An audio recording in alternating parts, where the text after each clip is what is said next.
Only when compassion is present will we allow ourselves to see the truth. Yeah? And when we're going through either an addiction or a mental illness, that's the hardest time for us to have compassion for ourselves, isn't it? The hardest. Before we move on with the talk, I'll fill you in a little bit about me so you can know who the hell's talking to you up here. So I'm the classic story, former drug addict, open to rehab, right? The end. No, let me go into it a bit more. So, I grew up out in the eastern suburbs of Mooroolbark, in a suburb called Mooroolbark. I had a very middle-class upbringing out there. I had loving parents, loving mum and dad. I had an older brother, Scott. He was 14 years older than me. He was like my hero, always looked up to him. As you can see, I've asked mum for the same haircut as him up here. So really nice upbringing. One thing that I did struggle with was my negative emotions and my anxiety. I seemed to be a very anxious kid. Yeah, always anxious all the time. And I thought that's how everybody felt. I also refused to feel, really any other negative emotions as well. I wasn't taught how to deal with my emotions, wasn't taught how to process them. So I really started to accumulate them over time. I went to school out there, finished year 12, ended up becoming a tradesman. I was an air conditioning mechanic for 11 years. Throughout that time, I met a girl, I fell in love, I got married, got the house, the mortgage, got the dog. The next step was kids and a happily ever after, right? From the outside in, everyone else would have said, my God, he's killing it, he's doing fantastic. And that's what my friends and my family thought. Internally, I wasn't. Internally, I was struggling. And I wouldn't let anyone see that. I was never present with myself. I was always looking for what's next. Who's ever had that before? Always like, what's next, what's next, what's next, what's next? I was never present with myself my entire life. And I was always looking for something to fill this void that I had in me. I wasn't sure what this void was, where it came from, if it was just me that had it or other people did as well, but I was always looking externally to fill that void. And it came in many forms. It came in alcohol, it came in recreational drugs, it came in the gym, getting obsessed with that. Whatever I do, I would do it 1,000% just to try and get away from being with myself. Drugs were quite an issue for me through my 20s. I was still able to hold down a job and that kind of thing, but they were affecting my life. I wouldn't call myself a full addict yet, but it really was affecting my life. In 2014, my marriage broke down, something I didn't see coming. This was the straw that broke the camel's back. That breakup of a marriage, which I didn't expect, 30 years of negative emotions that I refused to feel, had built up and built up and built up, along with some financial pressures and other things, saw me spiral out of control really fast. Yeah, in no time at all, I was dating a girl who was dealing ice. I was using ice and GHB every single day. I'd moved out to a crack den back out in Mooroolbark. I was living in a house where people came and went all the time. No one really slept.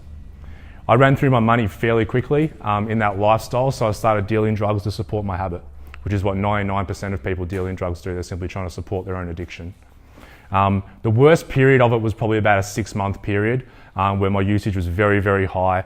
I shut out my close friends and family. So 2 of the biggest drivers of addiction are guilt and shame. We have so much guilt and shame just happening under the surface. And even when sometimes we look at the addict and go, oh, they don't care. But it's just a wall that we put up. Underneath, we are riddled with guilt and shame. So I didn't speak to my parents or my close friends for 6 months. I couldn't let them see what I had become. I remember there was one day that my 2 best mates had actually found out, because they'd be trying to call me and message me all the time and I just wouldn't reply.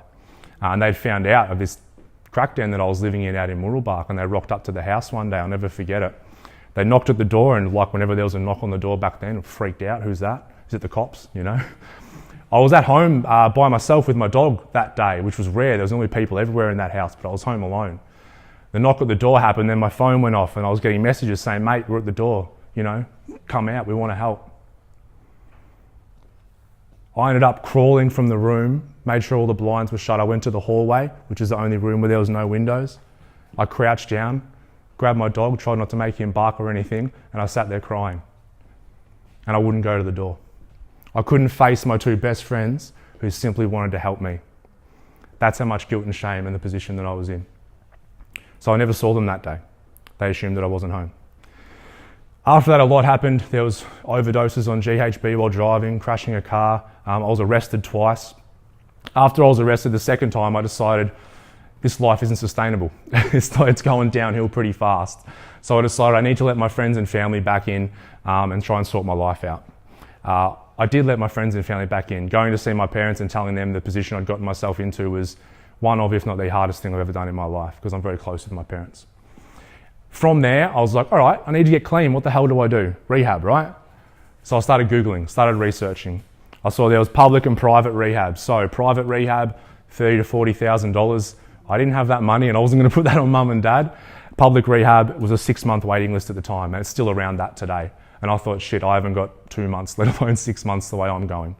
So I found a place, a government program out in Dandenong, who do like a home-based detox. So basically you do it from home yourself, but you get a care and recovery worker, a doctor, a psychologist, that kind of thing. So I said, all right, I'm doing it. So I got clean. I was clean for 12 days. It was the longest bloody 12 days of my life. I didn't address any of the underlying reasons why I was an addict in the first place, yeah? So it was a very long 12 days, and I relapsed. I was back on it for a week. That week turned out to be the most important week of my life. I'd organised, I was meant to be seeing a psychologist as part of this home-based detox, and I was booked in with them on the Friday. And I'm telling Mum, all my friends, everyone, I'm like, booked in to see this psychologist Friday. I can't wait to talk about my shit. Didn't know what my shit was really, but I was just looking forward to talk to someone, right? Friday, I'm telling everyone. Thursday rolls around, 10 a.m. on the Thursday, I'm laying on the couch, off my head again, going through my phone, deleting old messages. And I had one from earlier in the week from my care and recovery worker saying, just to confirm your appointment with the psychologist is Thursday at 9 a.m. I'm like, fuck, I've just missed it. I'm like, I swear it was Friday. I fucking swear, right? After beating myself up for half an hour or an hour, I got this random message from an old acquaintance on Facebook, sitting in the front row right here. Hey, how you been? So I knew Melissa from maybe 18 months before. We were speaking at a health event, funnily enough. She's like, how are things going? I said, Jesus Christ, I could write you a novel on my last 12 months, right? Now, I immediately didn't tell her what was going on and started just asking about her life. Because I was that guy who wanted to see how everyone else was doing. Yeah, throughout my whole life. Are you okay? Are you okay? Can I give you some advice? Let me talk to you about your problems. And anytime anyone would ask me, mate, are you all right? Fine. I'm fine. Yeah, and I think to myself, I'll deal with my stuff later on. It'd come to later when I was by myself, all this negative shit had come up. I'm like, oh, I don't like this. That's when I would quickly distract myself, drugs, alcohol, whatever it was. So I'm like, so how's business, Melissa? How's things going? I knew she was a therapist, that kind of thing. Bit of lighthearted conversation. I thought the conversation was over. Then she sent me another message just sort of randomly and said, I feel a lot of hurt in your heart. I'm like, go on. Go on. I said, yeah, you're right. Still didn't tell her what was going on in my life, but I said, yeah, you're right. She had me do a very simple exercise where I wrote out some of the emotions that I was feeling. I'm left-handed, so she had me write it with my right hand, so it kind of looks like your inner child's writing it, yeah? And it sounds like a simple exercise, right? Write out some of the emotions that you're going through. It was confronting for me. I started to well up. I'm like, shit, I haven't thought about my emotions in a long time, okay? That sparked something in me where I'm like, all right, I know she's a therapist, don't know what the bloody hell she does. Can I book in and see you for a session? She's like, sure. I'll book you in, next week? Which day? I'm like, no, tomorrow. That was the Friday. She goes, I've literally just had an opening for tomorrow. I'm like, all right, I don't believe in much in my life at this point, but I'm going. So the next day rolls around, the Friday, I walk into her office. I had no idea what she did as a therapist. She had no idea I was a drug addict. I walked in about 14 kilos lighter than when she saw me last. She admitted later to being like, whoa. No, you did well, you didn't show it. I spent 3 hours in her office that day and I walked out knowing I never need to use drugs again. And we spoke about drugs for about 2 to 3 minutes. So what actually happened in there? How did that massive shift take place? I was able to address the underlying reasons why I needed to resort to drugs, alcohol, whatever it was in the first place. Okay, we got to the core of what that was all about. The biggest ones for me were, I had a belief that I couldn't be vulnerable in front of everyone. It's something a lot of us carry, especially men. That belief that I can't be vulnerable means that I never let anyone see me struggle my entire life. You know how much energy that takes? To be internally struggling and not be able to tell anyone because you have this stupid belief. I was able to uncover that and actually become vulnerable for the first time. I started crying like I never had before. I was able to then uncover that I didn't love myself. Surprise, surprise. I thought I did consciously, but I did not love myself and I'd never loved myself. I was able to uncover where that came from an event when I was 4 years old, and I was able to resolve that, and something very, very magical happened in that moment. Everything went quiet. I had my eyes shut at the time. Melissa said, what's happening now? I said, I'm just right here in this present moment with myself, and there's nowhere else I'd rather be. And for the first time in my entire life, in all those 30 years, I accepted and loved myself for who I was, and I knew in that moment I never needed to use drugs again. Because what I was trying to escape from for all those years, I no longer wanted to escape from it. Okay, I was able to then make peace with my marriage breakdown, which had happened a couple of years before, to see that where it was a gift. That's how you know a healing's taken place. When you can look back on an event in your life that at the time you thought, this is the worst event, this is horrible, this is bad. When you can look back on that and say thank you, that's how you know you've moved on. I left their office that day.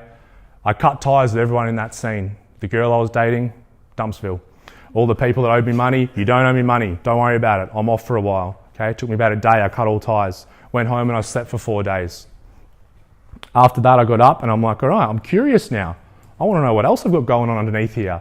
So I started seeing Melissa once a week, uncovering a lot of these old emotions, these beliefs that I had and addressing those. About week 3 or 4 of doing that, I had the vision, the epiphany, whatever you want to call it, that I'm going to open up a centre to help people who were in the same situation as me. Because if I can do it, Jesus, anyone can.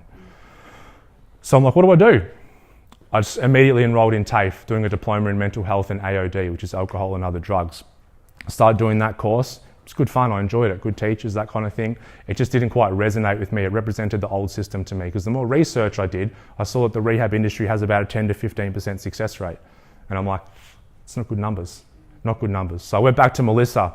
I can be quite dramatic at times. I sent her a voice note and I'm like, Melissa, I need you to teach me every single thing that you know. I don't care how long it takes. I don't care what I have to do. You must teach me. She wrote back, okay. So I started going into all that, becoming like a bit of a hermit, researching books everywhere. My housemate would get home, got weird music on, books out everywhere. Really interesting time. After about 6 months or so, I said to Melissa, look, I want to open this place. I want to open a place that deals with the root cause, deals with emotions, deals with beliefs, goes to the heart of the issue to help people. That got her fired up as well. She said, if I can help you in any way, just let me know. So I'm like, hey, let's do this together. Okay, so we started the Melbourne Centre of Healing exactly 2 years ago. That's how all this started. That's what leads me to be up here today. That's why I'm so passionate about this industry, because I've lived it and I work with people every day who struggle with this stuff. And it's so prevalent in our society. Yeah, it's crazy. So enough about me.